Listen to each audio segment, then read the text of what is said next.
करते हैं ट्विटर के नए बॉस की। दुनिया के सबसे अमीर व्यक्ति एलन मस्क और ट्विटर के बीच अब फाइनल डील हो चुकी है और खबर है कि मस्क ट्विटर को 44 अरब डॉलर में खरीद रहे हैं। ट्विटर के इंडिपेंडेंट बोर्ड के चेयरमैन ब्रेट टेलर ने यह जानकारी दी। उधर डील फाइनल होने के बाद एलन मस्क ने ट्वीट करके कहा कि उम्मीद है कि मेरे सबसे बुरे आलोचक भी ट्विटर पर बने रहेंगे, क्योंकि फ्री स्पीच का यही मतलब है।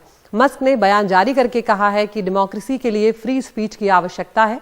साथ ही उन्होंने कहा कि ट्विटर के एल्गोरिदम को ओपन सोर्स किया जाएगा, जिससे कि यूजर्स का विश्वास जीता जा सके। आपको बता दें कि एलन मस्क में अप्रैल में ट्विटर में 9% हिस्सेदारी उन्होंने खरीदी थी और फिर फ्री स्पीच को बचाने के मिशन का उन्होंने हवाला दिया लगातार और पूरी कंपनी को खरीदने की उन्होंने पेशकश की थी। और जिसके बाद लंबी चर्चाएं चल रही थी और सोशल मीडिया पर भी हम जानते हैं कि लगातार ये जो मुद्दा है ये सुर्खियों में लगातार बना हुआ था। सब इसी बारे में बात कर रहे थे कि अगर एलन मस्क बॉस बन जाते हैं या ट्विटर को पूरी तरह से खरीद लेते हैं तो किस तरह के बदलाव देखने को मिलेंगे।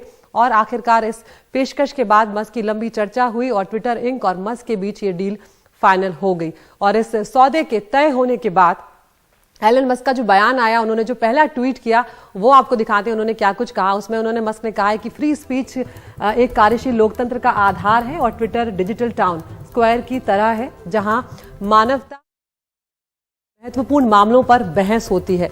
उन्होंने आगे ये भी कहा कि मैं भी नई सुविधाओं के साथ ट्विटर को पहले से बेहतर बनाना चाहता हूं। साथ ही उन्होंने कहा कि लोगों में प्लेटफॉर्म को लेकर विश्वास बढ़ाने के लिए एल्गोरिदम को ओपन सोर्स बनाना, स्पैम बॉट्स को हटाना और सभी लोगों की पहचान को प्रमाणित करना इसमें शामिल होगा। उन्होंने आगे लिखा है कि ट्विटर में जबरदस्त क्षमता है, मैं इसकी क्षमता के लिए आयाम को सामने लाने के लिए कंपनी और यूजर्स की कम्युनिटी के साथ काम करने के लिए उत्सुक हूं। तो यहाँ पर एलन मस्क जो है वो काफी उत्साहित नजर आ रहे हैं। अपने ट्वीट के जरिए वो बदलाव की बात कर रहे हैं, एल्गोरिदम को ओपन सोर्स करने की बात कर रहे हैं।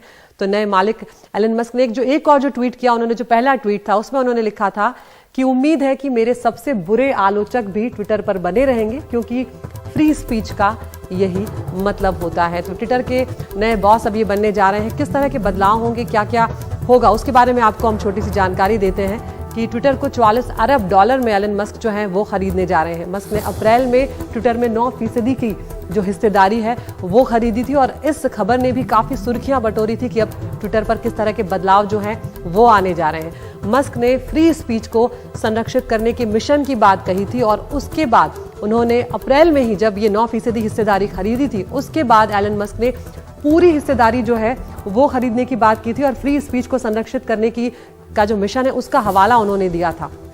उसके बाद अब ये कहा जा रहा है, जो जानकारी निकलकर सामने आई है कि मस्क को हर शेयर के लिए $54.20 देना है और जिसके बाद मस्क का ट्विटर पर 100% जो स्वामित्व है वो हो जाएगा और मस्क जो है वो पूरी तरह से मालिक हो जाएंगे इस शेयर डील के बाद। तो ट्विटर के जो सीईओ हैं पराग अग्रवाल, उनकी भी प्रतिक्रिया यहाँ पर सामने निकल कर आई है, जिसमें उन्होंने लिखा है कि ट्विटर का एक उद्देश्य और प्रासंगिकता है जो पूरी दुनिया को प्रभावित करती है। आगे पराग लिखते हैं कि हमें अपनी टीमों पर गर्व है और उस काम से प्रेरित है जो कभी बहुत महत्वपूर्ण नहीं रहा। तो इस तरह की बातें जो निकल कर आ रही हैं उसमें अब देखना होगा कि क्या बोर्ड में भी किसी तरह के बदलाव जो हैं वो होने जा रहे हैं और जब एलन मस्क अगर ट्विटर के मालिक होते हैं, अब चूंकि वो होने जा रहे हैं, तो किस तरह के बदलाव देखने को मिलेंगे, एल्गोरिदम पे क्या बदलाव आएंगे, ये सब एक बहुत ही उत्सुकता पैदा करने वाला है और सबकी दिलचस्पी इसमें बनी रहेगी।